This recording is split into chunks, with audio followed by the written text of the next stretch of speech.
Now, the United Nations-sponsored Yemen peace talks are set to begin in Sweden, and the UN is pushing to end a 4-year-long civil war that has damaged Yemen's economy. A team from Yemen's Saudi-backed government arrived in Sweden for talks with Iran-aligned Houthi group members.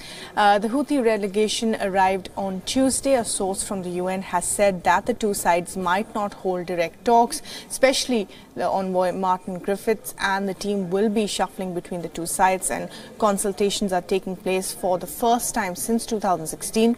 The last attempt at peace talks that were set to be held were in Geneva had failed after Houthis did not show up.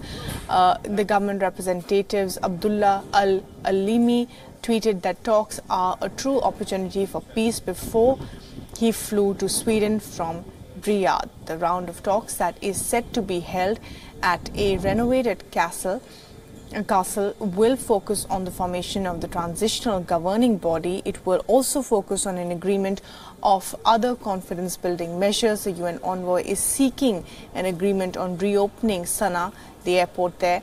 It is also seeking an agreement on swapping prisoners and securing a truce in the Houthi-held port of Hodeidah. And this has been the latest focus of the war. The UN is trying to avert a full-scale assault on Hodeidah. Now, Hodeidah is the entry point for most of Yemen's commercial goods and aid. Yemen has been affected by a conflict for the past 4 years. The conflict escalated in 2015.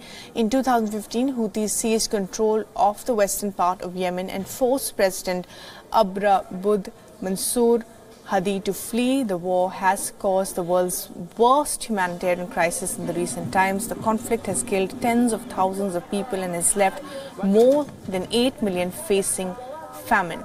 Thousands of civilians have died due to malnutrition, diseases and poor health. UNICEF Regional Director for Middle East and North Africa has said that the conditions for millions of children in Yemen is a disgrace. According to UNICEF Director, about 7 million children go to sleep without food each night. Over 400,000 children face life-threatening severe acute malnutrition.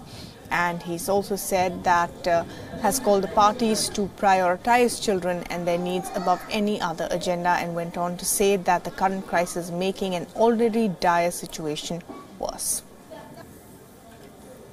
In which I found a beer here, and the other children are truly awful. There is hardly any food available. There is, thanks to UNICEF, drinking water is being provided on a day-to-day basis, but there are hardly any sanitation facilities.